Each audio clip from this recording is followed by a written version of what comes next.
students, once again you are welcome on this platform Balaji English Classes Sajjan Kumar Sikar. Students, आज की जो हमारी class है इसके अंदर हम एक बहुत ही इंपॉर्टेंट टॉपिक है प्रीपोजिशन, जो ऑल कॉम्पिटिटिव एग्जाम्स के लिए बहुत इंपॉर्टेंट है। सभी कॉम्पिटिटिव एग्जाम्स के अंदर उसके क्वेश्चंस पूछे जाते हैं, तो उसके बारे में अपन जानने वाले हैं। आज की हमारी जो क्लास होगी इसके अंदर हम first of all in preposition के बारे में जानने वाले हैं। इन प्रीपोजिशन अपन स्टूडेंट्स इनके साथ में एक इनटू प्रीपोजिशन होती है, इन दोनों का कंपैरिजन करते हुए अपन इनको पढ़ेंगे। फर्स्ट ऑफ ऑल अपन जानेंगे जो इन प्रीपोजिशन होता है इसका हिंदी में मीनिंग क्या होता है, अर्थ क्या होता है। तो इन मीन्स होता है में या फिर के अंदर या अंदर। This is the Hindi meaning, ये हिंदी में इसका अर्थ होता है। अब इन जो प्रीपोजिशन होती है इसका यूज कहां होता है। ओके, फर्स्ट ऑफ ऑल हम पोजीशन के बारे में, पोजीशन के सेंस में अपन इनका कंपैरिजन करेंगे। यानी when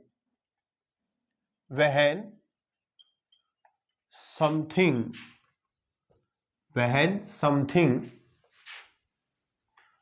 is already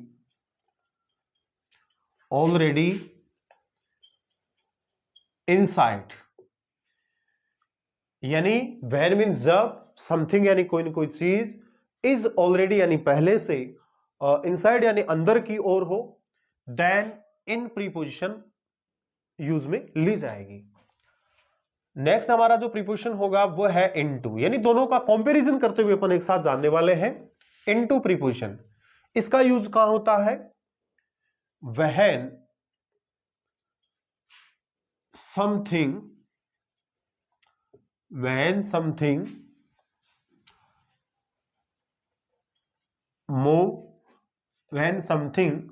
moves and goes in later। यानी वह यानी जब, समथिंग यानी कोई ना कोई चीज, मूव्स यानी गति करके, एंड गोज यानी जाती है, इन यानी अंदर, लेटर यानी बाद में। तो मेन हमारा कंपैरिजन यही है कि कोई चीज पहले से किसी चीज के अंदर हो, students, then in preposition is used. And when something moves and goes in a later, और कोई चीज पहले से अंदर नहीं हो, मूवमेंट करके, मोशन करके वो बाद में एंटर करे, बाद में अंदर एंटर करे, then into preposition is used. अब देखिए अपन इसका एक एग्जांपल है, एग्जांपल के माध्यम से, जो एग्जांपल्स है उनके माध्यम से अपन इनका कंपैरिजन करने वाले हैं। हमारे पास में एक सेंटेंस है, for example, my book is blank my bag. This is the first example. Okay, then our next example will be, my class teacher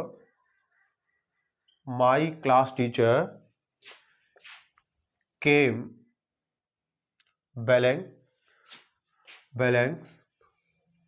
my class।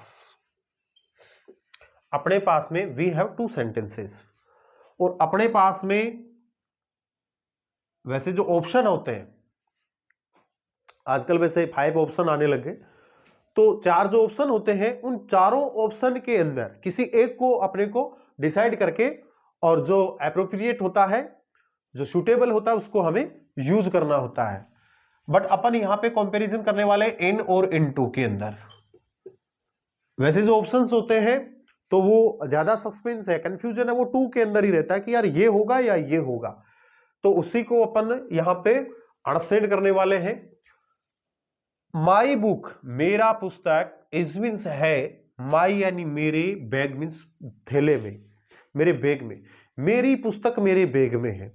अब अपने कंफ्यूज ये हो रहा है, डाउट ये हो रहा है कि सर हम कैसे आइडेंटिफाई करें कि मेरी जो बुक है वो पहले से ही अंदर है या मूवमेंट करके बाद में अंदर गया है, इसको सर हम कैसे जानेंगे, कैसे आइडेंटिफाई करेंगे? तो इसके लिए देखिएगा, इसमें अपने पास में दिया हुआ इज प्रीपोजिशन। ये जो इज प्रीपोजिशन है ये हमको इंडिकेट कर रहा है, ये हमको शो कर रहा है, ये बता रहा है कि इज मींस है, मींस ये हुआ कि मूवमेंट करके लेटर यानी बाद में वो अंदर एंटर नहीं किया है, इज मींस ऑलरेडी पहले से ही वो उसके अंदर है। तो इज से अपन इसको अंडरस्टैंड किया कि ये चीज पहले से इसके अंदर है, then in preposition is used. Okay, तो इसमें हमारा इन प्रीपोजिशन फिलअप होगा। Okay, then my class teacher, मेरे कक्षा अध्यापक, क्लास टीचर मींस कक्षा अध्यापक, केम। ओके, केम, ये जो वर्ब है ये हमको इंडिकेट कर रही है, इन्फॉर्म कर रही है, came. This is the second form of main verb. First form is come and second form is came. तो कम मींस आना, केम मींस आया। ये जो मेन वर्ब का सेकंड फॉर्म है ये हमको इन्फॉर्म कर रहा है आया। आया मींस पहले से वो अंदर नहीं है, ऑलरेडी अंदर नहीं है, वो मूवमेंट कर करके बाद में उसने एंटर किया है।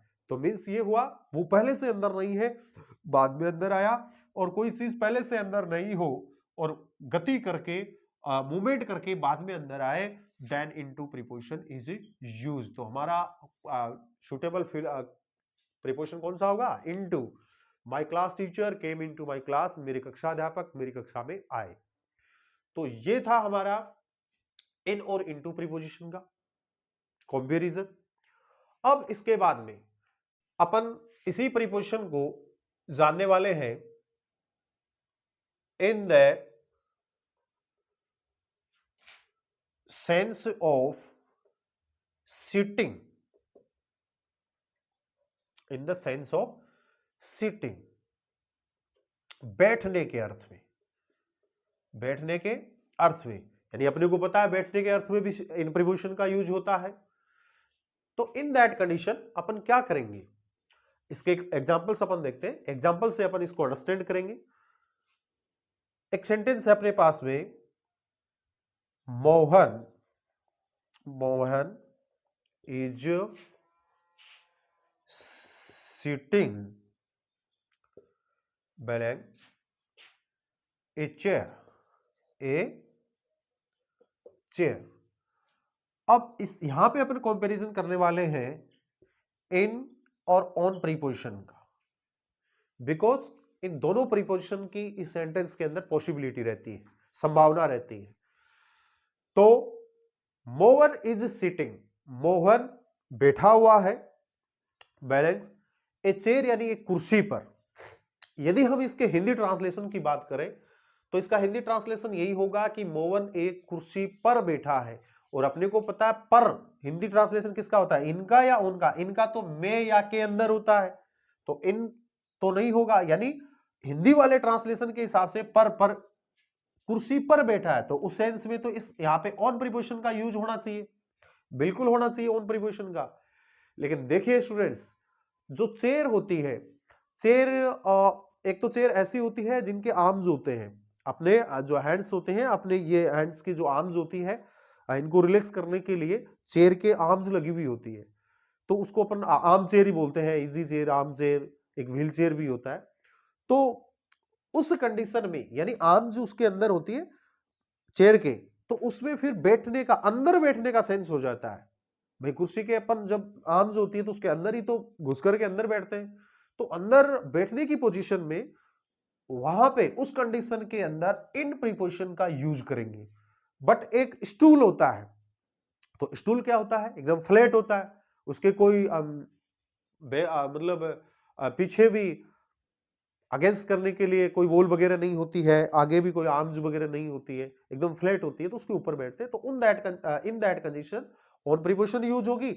बट जो चेयर होती है, तो यदि ऑप्शन के अंदर हमारे पास में ए चेयर होता है, सपोज कीजिएगा ए चेयर है और ऑप्शन जो है उनके अंदर इन और ऑन दोनों प्रीपोजिशन है, तो अपने को पता है कि इन दोनों के बीच में कंपैरिजन करना है, यानी उन्हीं में से किसी एक को अपने को डिसाइड करना है।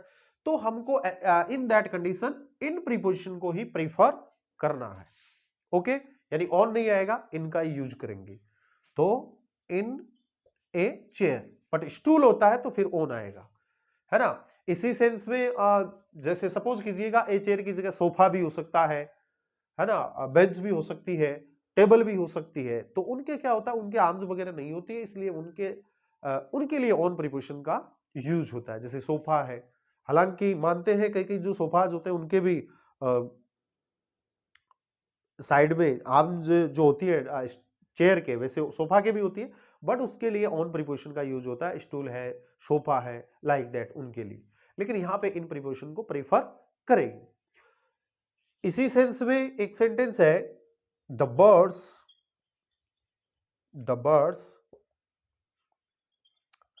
आर सीटिंग बैलेंस द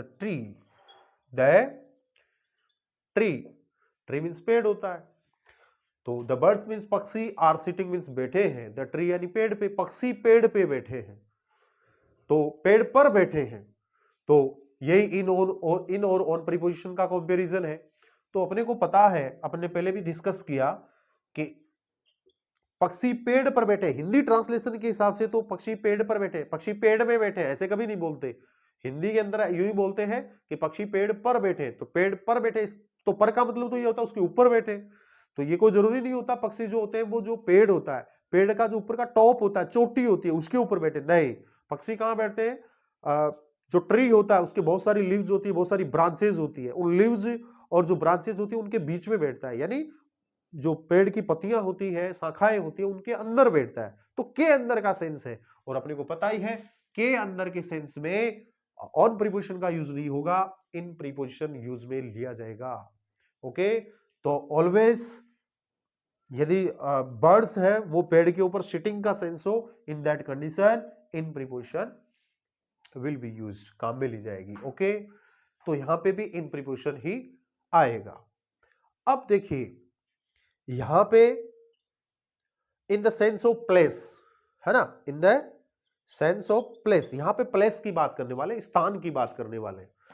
तो एक तो होता है स्मॉलर प्लेस,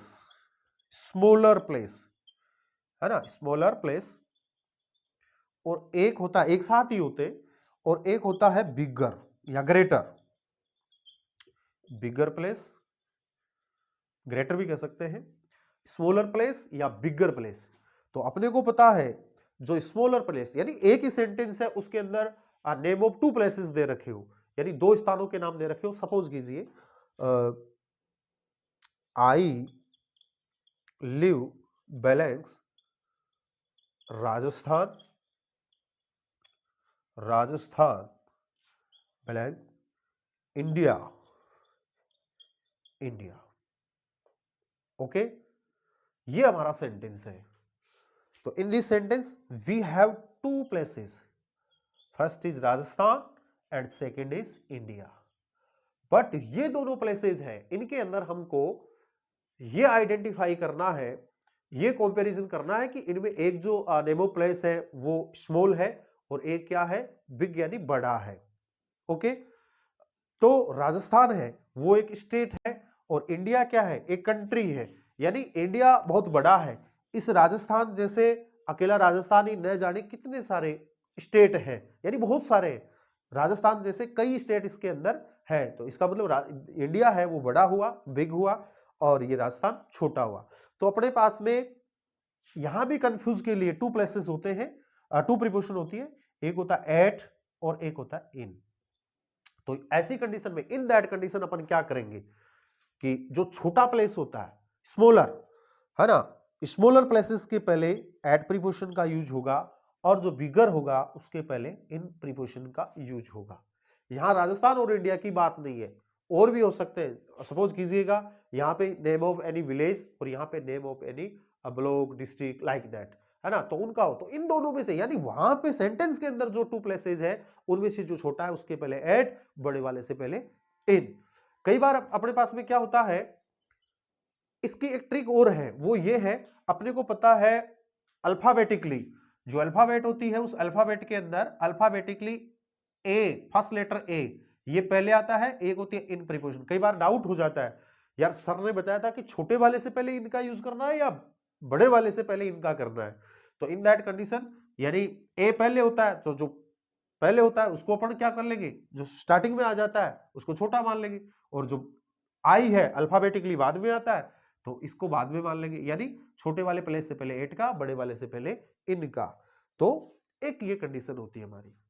नेक्स्ट एक कंडीशन हमारी ये भी होती है, in the sense of living, in the sense of living, यानी रहने के अर्थ में। देखिए स्टूडेंट्स, अपने पास में यहां पे ओनली अपने पास में यहां पे टू नेम ऑफ प्लेसेस थे, राजस्थान और इंडिया, लेकिन यहां रहने का अर्थ हो यानी नेम ऑफ प्लेस सिंगल ही होगा। सपोज कीजिएगा Kanika, Kanika lives balance Kota, okay, ये अपने पास में।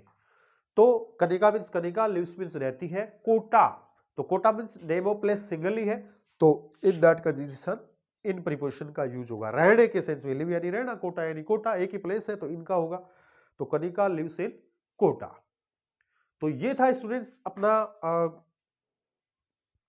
लिविंग के सेंस में। और इसके बाद में अपने पास में और भी कंडीशन होती है इसकी, मैं ऊपर वाले को इरेज कर देता हूं, ये लो, ऊपर वाले को इरेज करके यहां पे मैं आपको और भी बता देता हूं। ये देखिए अपने पास में ये हो जाएगा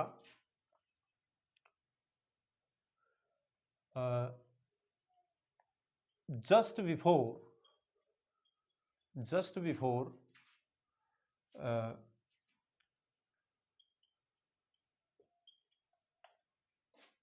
name of day, date and festivals etc। एक तो ये है, एक कंडीशन हमारे पास में ये भी है कि just before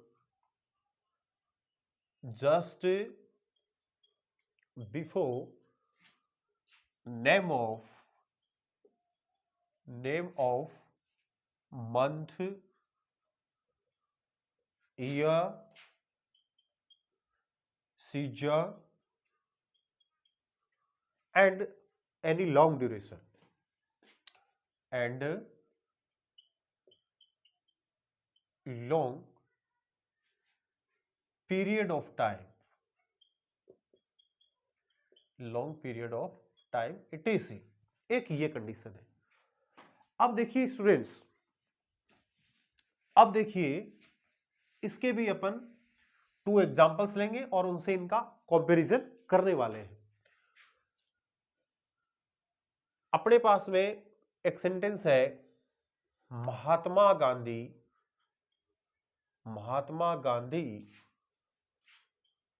was born balance 2 October OCTOBR। Name of month में मैंने ओ कैपिटल लिखा है, but name of any month यानी नेम ऑफ मंथ का जो फर्स्ट लेटर होता है वो ऑलवेज कैपिटल ही होता है। नेम ऑफ मंथ हो, नेम ऑफ डेज हो, नेम ऑफ एनी पर्सन हो, नेम ऑफ एनी प्लेस हो, है ना, सिंगल आई हो, the letter of just then full stop यानी फुल स्टॉप के जस्ट बाद वाला लेटर हो, स्टार्टिंग लेटर यानी सेंटेंस का जो स्टार्टिंग लेटर होता है, इन सभी का फर्स्ट लेटर कैपिटल ही होता है। और हमारे जैसे पढ़ने वाले जो सब्जेक्ट्स होते हैं, हिंदी, इंग्लिश, सोशल साइंस, है ना, जीके, जो भी है, तो उनका भी फर्स्ट लेटर ऑलवेज कैपिटल ही होता है। एक सेंटेंस तो हमारे पास में ये है, Mahatma Gandhi was born balance 2 अक्टूबर, और एक सेंटेंस ये है, सी केम हियर बैलेंस 2010। अब देखिए यहां पे अपन कंपैरिजन करने वाले हैं इन और ऑन के बारे में। ये देखो इन दोनों का सेंस बता रहा हूं, कंपैरिजन दोनों के बीच में करना है। तो इन मीन्स तो में या के अंदर होता है, वो ऑलरेडी अपन पढ़ ही चुके हैं, में या के अंदर, ओके। और ऑन जो होता है, इस ऑन का मतलब होता है को, क्या होता है, को या पर या ऊपर भी होता है ना, ठीक है।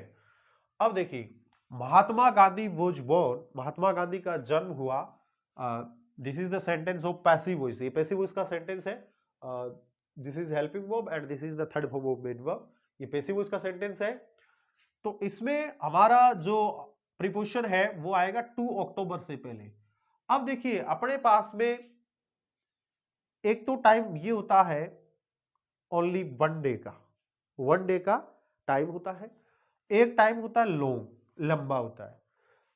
अब देखिए जो टाइम लंबा होता है उसके अंदर तो अपन बीच में एंटर कर सकते हैं, तो जिसके अंदर घुस सकते हैं उसके लिए अपन क्या बोलेंगे, को बोलेंगे या मे बोलेंगे, मे ही तो बोलेंगे, मैं उस में गया, में, तो मे का मतलब जो टाइम लॉन्ग होता है, लंबा होता है, जिसके अंदर अपन एंटर कर सकते हैं, तो लंबे टाइम के लिए ऑलवेज एन प्रीपोजिशन का यूज होता है। फॉर एग्जाम्पल मैंने ऊपर आपको बताया भी, just before name of day, date and festival, day means दिन यानी सिंग 1 डे का टाइम होता है, डेट मीन्स तारीख, वो भी 1 डे का होता है ना, फेस्टिवल यानी जो त्योहार होते हैं वो भी क्या होता है, 1 डे का ही होता है। हालांकि कहने का सेंस अलग भी हो सकता है, लेकिन जो वैसे फेस्टिवल होता है वो 1 डे का ही होता है। तो जो 1 डे के फेस्टिवल्स होते हैं उनके लिए उस टाइम से पहले ऑन प्रीपोजिशन का यूज होता है ना। और नीचे वाले में बताया just before name of month, month यानी महीने का नाम, यानी 1 डे होता है या फिर मोर देन 1 यानी एक से ज्यादा, तो मंथ होता है तो मंथ के अंदर तो मोर देन 1 होता है ना, लगभग 30 डेज होते हैं, है ना, 29 भी होते हैं, 30 भी होते हैं, 28 भी होते हैं, 31 भी होते हैं, लाइक दैट। और ईयर जो होता है वो भी एक लॉन्ग टाइम है। सीजन, ऋतु, ये भी लंबा टाइम होता है, 2-4 महीने का। And long period of time, और लंबी समय की अवधि। तो मैंने कहा जो लंबा टाइम होता है ना, उसके लिए हमेशा इन प्रीपोजिशन का यूज होता है। और जो 1 डे का होता है, सपोज कीजिए जो डे होता है, दिन होता है, जैसे मंडे, तो वो तो 1 डे का ही होगा, तो मंडे है, डेट वो भी क्या होता है, 1 डे का होता है, फेस्टिवल जो होते हैं वो 1 डे के होते हैं, तो 1 डे के लिए हमेशा ऑन प्रीपोजिशन का। सपोज कीजिए अपने को ये कहना है मैं मंडे को आया, मैं सोमवार को आया, मैं मंडे को आया, तो मंडे को, तो अपने को पता है को किसको बोलते हैं, ऑन को, तो मंडे यानी 1 डे का जो प्रोग्राम है उसके पहले ऑन प्रीपोजिशन का यूज होगा, है ना। मंडे की जगह ये कह सकते हैं कि मैं मंडे में आया, दैट इज रॉन्ग सेंटेंस, में आया नहीं होगा, है ना। ऐसे ही लॉन्ग टाइम, सपोज कीजिए मैं जुलाई में आया, तो लॉन्ग टाइम है तो मैं बोलेंगे वहां पे, यानी उसके अंदर घुस सकते हैं अपन, तो अंदर घुस सकते हैं तो मैं के लिए इन प्रीपोजिशन का यूज होगा। जुलाई में आया लॉन्ग टाइम है तो इन आएगा, और नहीं आएगा वहां पे, है ना। और अब इसका अपन एग्जांपल्स देखते हैं। महात्मा गांधी वॉज बोर्न 2 अक्टूबर, तो ये नेम ऑफ एनी डेट है, तारीख का नेम है, और 1 डे का ही है 2 अक्टूबर। तो मैंने कहा 1 डे के लिए, है ना, एक दिन का होता है, उसके लिए बोलेंगे को आया, तो उसके लिए ऑन प्रीपोजिशन का यूज होगा ऑन 2 अक्टूबर। और यहां पे दे रखा है 2010, ये क्या है, नेम ऑफ एनी ईयर, है ना। तो ये क्या है, लॉन्ग टाइम होता है, तो लॉन्ग टाइम के अंदर एंटर कर सकते हैं, यानी उसके अंदर, और के अंदर के सेंस में क्या आता है, इन, तो यहां पे इन आएगा, यानी सी केम हियर इन 2010, वो यहां पे 2010 में आई, this is the correct sentence. और उसको क्या बोलेंगे, वह महात्मा गांधी का जो जन्म है, Mahatma Gandhi was born on 2 अक्टूबर, महात्मा गांधी का जन्म 2 अक्टूबर को हुआ, 2 अक्टूबर को हुआ ऐसे बोलेंगे, ये नहीं बोलेंगे 2 अक्टूबर में हुआ, तो इसमें और आएगा। और यहाँ पे वो 2010 यानी 2010 में आई, 2010 को आई ऐसे नहीं बोलेंगे। तो ये थी स्टूडेंट्स अपनी प्रीपोजिशन के बारे में क्लास। आज की हमारी ये जो क्लास है इसके अंदर बस इतना ही। अब हमारी रेगुलर ये जो प्रीपोजिशन की क्लासेस हैं, और भी जो टॉपिक्स हैं रेगुलर, इनके ऊपर क्लासेस आती रहेगी। मैं आशा करता हूं आप बहुत अच्छे से इस टॉपिक को समझ पाए होंगे। फिर भी कोई डाउट आपके रहता है तो विदाउट एनी हेजिटेशन कमेंट्स के माध्यम से आप मेरे से अपने डाउट को क्लियर कर सकते हो। और ये जो क्लास है स्टूडेंट्स, इसको आप अपने फ्रेंड्स हैं, है ना, अपने साथ वाले और भी जो तैयारी करने वाले बच्चे हैं उनके साथ में इसको ज़्यादा से ज़्यादा शेयर करें। आप खुद भी सब्सक्राइब करें, अपने साथियों से भी करवाएं। Okay, that's all, thank you very much. Okay.